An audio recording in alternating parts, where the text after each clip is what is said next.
Show off वाली features है वो है, उनके लिए तो नहीं बोल सकते, जिनको सिर्फ भगानी है। माइलेज जिस हिसाब से कम है कि आपको लगता है यार क्या गाड़ी ले ली, क्या गाड़ी ले ली। इंजन का आवाज आती है पर वो भागने में उसको टाइम लगता है, तो भगवान अगर आपका एक्सीडेंट होता भी है तो आप। तो भाई एक टाइम था जब होंडा राज करती थी मार्केट पे, और आज का टाइम है होंडा की गाड़ियां बहुत कम बिक रही हैं क्योंकि मार्केट में कंपटीशन बहुत ज्यादा आ गया। आज इस होंडा एलिवेट के ओनर से जानेंगे क्यों आज भी लोग होंडा एलिवेट लेते हैं। तो आइए गौरव जी, हाँ जी, welcome to Indian cars. Thank you so much. कैसे हो आप आज? बस बढ़िया। गौरव जी, अपने बारे में थोड़ा सा ब्रीफ में बताइए, क्या करते हैं आप? यार मैं एक सॉफ्टवेयर इंजीनियर हूँ, तो मैं अभी एक कॉर्पोरेट जॉब में हूँ। अच्छा। तो मेरा बैकग्राउंड बीटेक इन सीएससी है। तो आपने होंडा एलिवेट लेने का मूड कैसे बन गया आपका? यार एक्चुअली हमें एक सेकंड कार चाहिए थी, तो अभी जो प्राइमरी कार घर पे थी वो मैं ड्राइव कर रहा था, तो हम्म। मारुति की बलिनो थी। तो अच्छा। मेरी वाइफ को अब रोज ऑफिस जाना था, तो उसके लिए हमें एक दूसरी कार लेनी थी। और उनका ऑफिस 18-19 किलोमीटर वन साइड पड़ता है, तो अच्छा। अप्रोक्सीमेटली 40 किलोमीटर ड्राइव पड़ती है रोज की। रोज की। तो हमें ये था कि एक सेफ गाड़ी चाहिए और एक ऑटोमेटिक कार चाहिए, तो इसी कंपैरिजन में। और हमें था कि क्योंकि अभी एक बेलिनो है और हम हैचबैक ड्राइव कर रहे हैं, तो एक लेवल ऊपर ही जाना चाहता है हर कोई, तो हमें था कि एक बड़ी गाड़ी ले लेते हैं। तो हमने ये सोच के हमें था कि एक मिड साइज एसयूवी वाले सेगमेंट को टारगेट करते हैं, और उसमें फिर देखेंगे कि कौन सी गाड़ी हमें सबसे ज्यादा पसंद आती है। तो जैसे आपने बहुत सारे ऑप्शन है इस सेगमेंट में, तो जैसे Hyundai की भी है हम्म। और किया वगैरह भी आता है, तो आपने एलिवेट लेने का क्यों डिसाइड करा? तो देखो, सबसे पहली बात तो मुझे किया की जो सेल्टॉस है, मैं बैठा हूँ उस पे 2-3 बार, और मेरे नोन में भी अभी उसमें किसी ने टॉप मॉडल उठाया था। तो मुझे वो बैठने में ना गाड़ी में बिल्कुल फील सी नहीं आई। मतलब मुझे लगा है कि ठीक है, उसमें फीचर्स बहुत सारे दे रखे हैं, स्क्रीन इतनी बड़ी है, टीपीएमएस दे रखा है आपका, एयर प्योरीफायर दे रखा है, और पूरी बड़ी सी सनरूफ दे रखी है। बट मुझे लगता है कि प्रैक्टिकल नहीं होते उतने फीचर्स, क्योंकि आप जब एक गाड़ी रोड पे चला रहे होते हो तो उन उतने फीचर्स की जरूरत नहीं पड़ती। ठीक है, कुछ फीचर्स जिसको हम कहते हैं सिर्फ शो ऑफ वाली फीचर्स है, वो है। हमें था कि हमें एक प्रैक्टिकल गाड़ी ज्यादा चाहिए, जो रिलायबल ज्यादा हो, जो सेफ्टी इस गाड़ी की ज्यादा हो, और जिसकी सर्विसिंग वगैरह में कोई दिक्कत ना है। और हमें पता है कि इंजन बहुत रिलायबल है होंडा का एज कम्पेयर टू किया, क्योंकि होंडा बहुत पहले से इंडिया मार्केट में है एज कम्पेयर टू किया। तो होंडा का आजकल का एक्सपीरियंस कैसा चल रहा है? Delivery experience and all showroom experience कैसा है? देखो, डिलीवरी एक्सपीरियंस तो बहुत ही बढ़िया है। हमें हमने आई थिंक एक वीक पहले कार बुक कराई थी, और हमें एक वीक के अंदर कार मिल गई थी हमारे चॉइस ऑफ कलर्स में। लोन है हमारे डीलर नेटवर्क का, होंडा के डीलर नेटवर्क का, वो काफी बढ़िया है, काफी स्मूथ पूरा प्रोसीजर है, कोई दिक्कत नहीं आती, कुछ नहीं आती। इवन हमने इस गाड़ी का पीडीआई भी करवाया था, तो हमें पीडीआई में भी कोई दिक्कत नहीं लगी थी। तो हमें ये था कि गाड़ी बहुत सॉलिड है ये, तो इसलिए। तो जैसे पीडीआई आपने करवाया था, वो एक्सटर्नल करवाया था या खुद से ही करा था? ये पीडीआई हमने एक्सटर्नल करवाया था। क्योंकि आज मैंने एक वीडियो बनाई थी, उसमें महिंद्रा तो अलाउ नहीं कर रहा है एक्सटर्नल पीडीआई, जैसे होंडा ने अलाउ कर दिया था आपको एक्सटर्नल। होंडा वाले तो कहते कि आपने करवाना है करवा लो, वैसे वो भी चेक करवा के आ चुके थे। तो जैसे हमने रिंग रोड होंडा से ये कार परचेज करी है, तो वो कहते हैं हमारी कार से वैसे कोई दिक्कत आती नहीं है, क्योंकि वो सबसे पुराना डीलर है होंडा का, और बाकी जो भी होंडा के डीलर्स आ रहे हैं वो अभी अभी मतलब कंपेरेटिवली न्यूअर डीलर्स है as compare to ring road Honda. तो उन्होंने कहा था हमने करवाना है करवा लो। हमने करवाया था एक थर्ड पार्टी पीडीआई। हमें कोई भी उसमें कोई भी इशू नहीं लगा था कार में। एक बहुत माइनर इशू मिला था, सॉरी, वो था कि रियर वाइपर जो था उसका जो रबर होता है वो थोड़ा सा it was not that effective जो होना चाहिए एक न्यू कार का। तो उन्होंने उसी टाइम नया वाइपर लगा के हमें दे दिया था। पूरा वाइपर नहीं, सिर्फ वो जो रबर होता है, रबर ब्लेड चेंज कर जिसको दिया हम साथ कहते के हैं। साथ। हाँ। तो आपको क्या लगता है आजकल होंडा की गाड़ियां थोड़ी कम क्यों बिक रही है बाकी कंपैरिजन में? यार मुझे ये लगता है कि होंडा की गाड़ियां कम इसलिए बिक रही है क्योंकि लोग ना ज्यादातर आजकल शो ऑफ में ज्यादा चले जाते हैं। आप अच्छा। जैसे देखोगे कि इस सेगमेंट में जो मिड साइज एसयूवी का सेगमेंट है, उसमें जो सबसे ज्यादा गाड़ियां आपको रोड पे दिखने वाली है वो क्रेटा है। क्रेटा ठीक है, सेल्टोस। क्रेटा सेल्टोस, बिल्कुल सही कह रहे हैं आप। पर आप मुझे बताइए ना कि क्रेटा सेल्टोस क्या 5 स्टार एनकैप रेटिंग या जी कैप रेटिंग के साथ आती है? बिल्कुल भी नहीं आती। सेफ्टी की वजह से लिया आपने? सेफ्टी की वजह से नहीं आती। उसके बाद उनमें इतने गिमिकी वाले फीचर्स देते हैं कि इतनी बड़ी उन लोगों ने अंदर इंफॉर्मेटिव सिस्टम दे रखा है। उस सिस्टम का फायदा क्या? आप बताओ ना, आपको रोड देखनी है आपको, ठीक है, एक स्क्रीन लगी हुई है जहाँ पे आपके गाने चल रहे हैं, उसमें कोई वीडियो तो चल नहीं रही है आपकी। मैप्स के लिए भी आप उतना ही देखोगे। इतने बड़ी स्क्रीन का कोई फायदा नहीं, और प्लस उस पर कोई स्क्रैच आ जाए, कुछ एक्सीडेंट हो जाए, तो उसका खर्चा इतना ज्यादा हो जाता है। जो बिल्कुल प्रैक्टिकल फीचर्स है गाड़ी के वो इसमें सारे हैं। आई थिंक एक फीचर जो इसमें ऐड हो सकता था वो था कि टीपीएमएस हो जाता अगर इनबिल्ट, वो इनबिल्ट नहीं है, उसके लिए आपको एक थर्ड पार्टी टीपीएमएस लगवाना पड़ता है। बाकी तो जो आप एक गाड़ी में देखना चाहते हो, वो जो गाड़ी में मस्ट हैव फीचर्स आजकल है वो सारे इस गाड़ी के अंदर है। अच्छा, तो आपने कितने की पड़ी आपको ऑन रोड? कौन सा मॉडल है ये? ये हमारा VX मॉडल है, ये टॉप से एक नीचे वाला है। तो हमें ये ऑन रोड 16 लाख की पड़ी थी पूरी। तो ये ऑटोमेटिक है मैनुअल है? ये ऑटोमेटिक है। ऑटोमेटिक है। तो एवरेज कितनी निकाल लेते हो इससे? एवरेज इसकी अभी, क्योंकि गाड़ी बहुत कम चल रही है, अभी 2500 किलोमीटर हुए हैं, क्योंकि दो ढाई महीने हुए कार को, तो उस हिसाब से माइलेज काफी कम है गाड़ी की। 9-10 के बीच में माइलेज मिलती है, जो थोड़ी लोअर साइड पे ही है।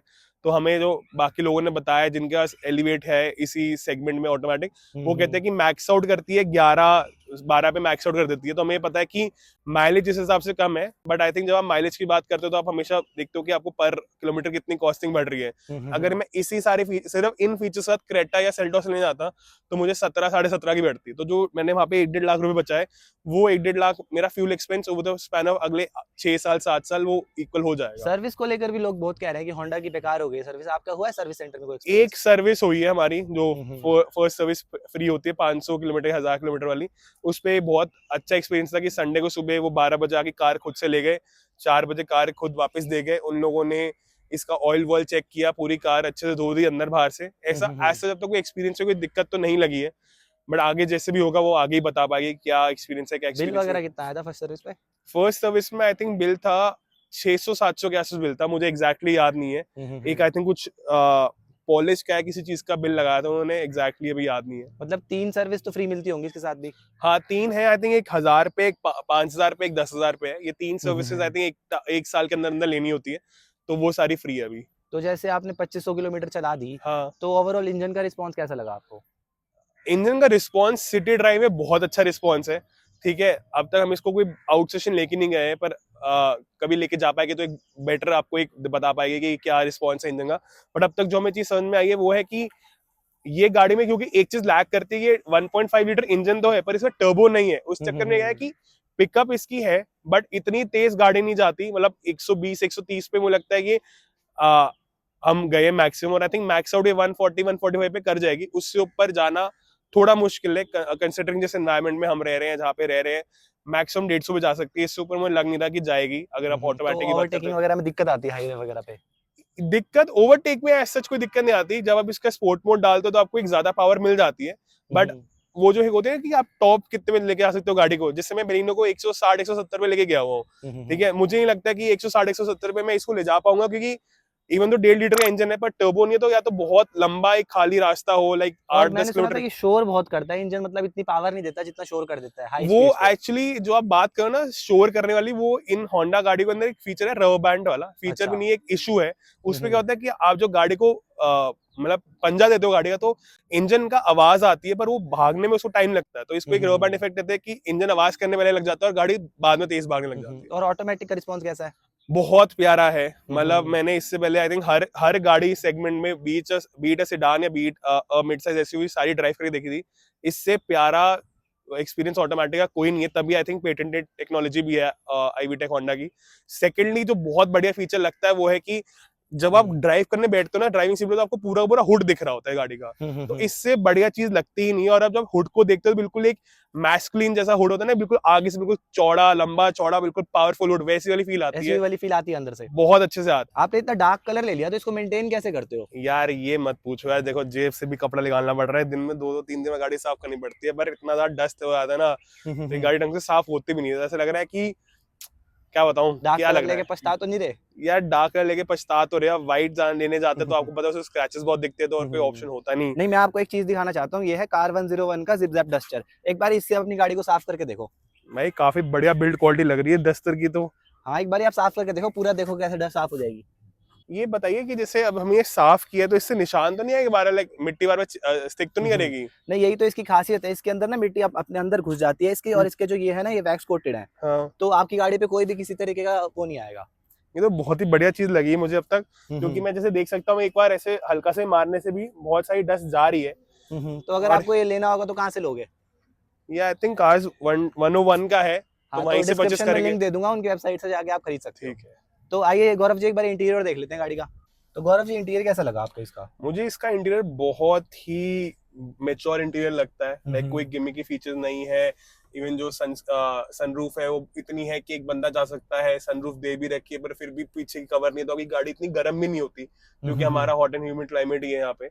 ऊपर से जो ये स्क्रीन है, ये कुछ लोगों को लगता है स्क्रीन छोटी है या इस आजकल बड़ी बड़ी स्क्रीन लग रही है, इतनी इतनी बड़ी स्क्रीन आ रही है, पर यार वही मेरा पॉइंट है कि इस स्क्रीन में भी आपको सारी चीजें, मैप्स हो गए, आपका बाकी गाड़ी की सेटिंग्स हो कार गई, प्ले वगैरह है इसमें? एंड्रॉइड ऑटो और एप्पल कार पे वो भी वायरलेस है, तो उसमें कोई दिक्कत ही नहीं है।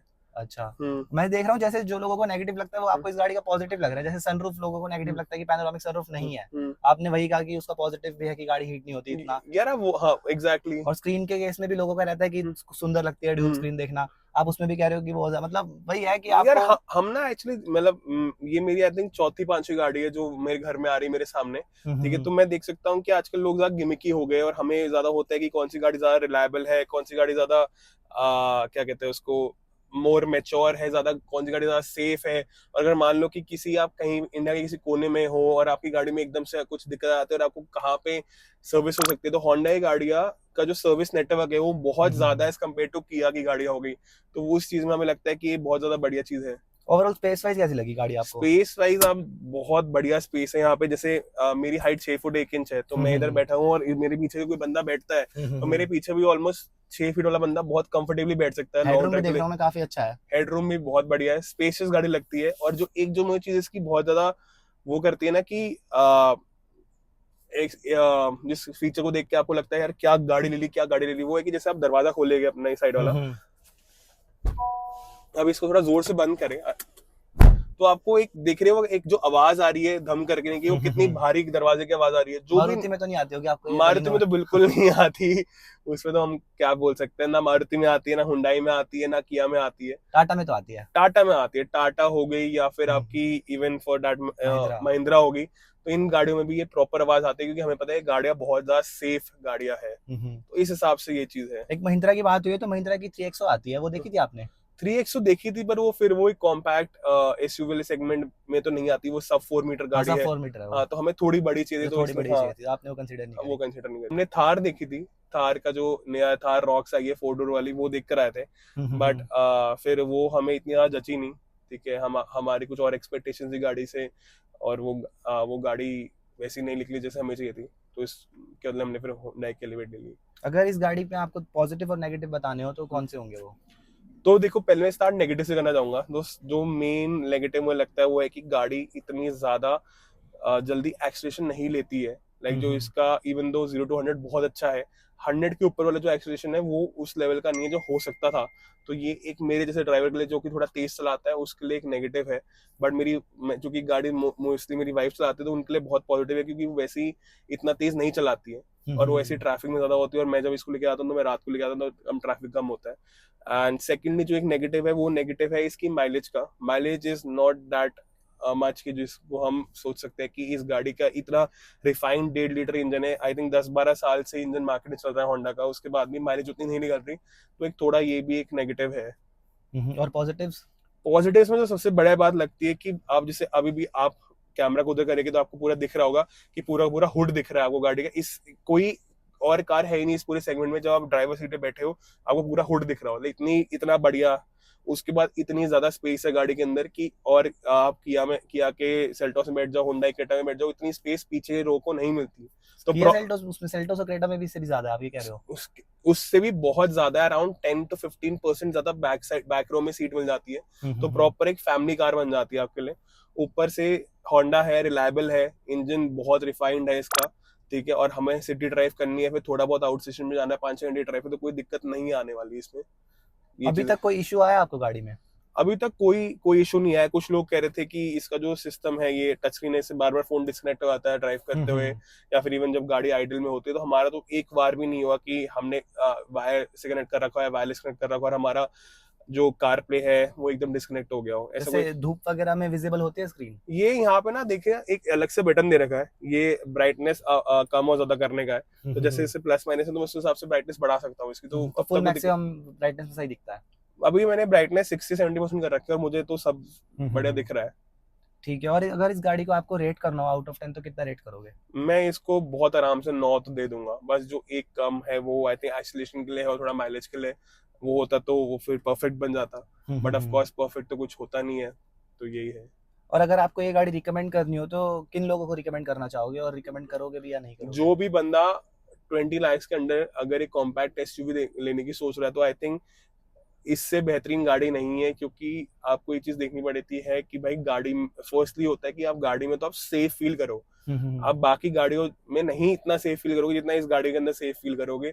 ये 5 स्टार रेटिंग है, इसके दरवाजे इतने बड़े हैं, पीछे का बूट इतना अच्छा दे रखा है, आगे इतना बढ़िया हुड है, तो भगवान ना करे आपका एक्सीडेंट होता भी है तो आपके सर्वाइवल के और आपके कम इंजरी के चांसेस इसमें ज्यादा है। प्लस 6 एयर बैग तो देखो आजकल हर गाड़ी दे रही है, बट जो गाड़ी की बिल्ड क्वालिटी है उसी की वजह से आई थिंक माइलेज थोड़ी कम है, क्योंकि उसका ओवरऑल जो इस गाड़ी का वेट है वो वेट आई थिंक 100-150 किलो ज्यादा ही है क्रेटा है सेल्टोस से, क्योंकि वो गाड़ी थोड़ी ज्यादा भारी है। तो जिन लोगों को भगानी है तो उनको तो रिकमेंड नहीं करोगे ना, अब जिनको सिर्फ भगाना ही प्रायोरिटी है। उनके लिए तो नहीं बोल सकते, जिनको सिर्फ भगानी है, जिनको 150 पार करना है उनके तो नहीं है, पर जिनको अगर 100 पार करना है तो कभी भी रेस लगाने के लिए हम लोग रेडी है क्रेटा के साथ। ऑफ कोर्स क्रेटा को बीट करने अच्छा, आप के ये कह लिए रहे हो कि 100 तक तो हरा 100 देगी? तक तो बहुत आराम से हरा देगी। टर्बो वाली को तो नहीं हरा पाएगी, नॉर्मल वाली क्रेटा। वो तो देखो ड्राइवर के ऊपर ही बात होती है। चलो, थैंक यू गौरव जी।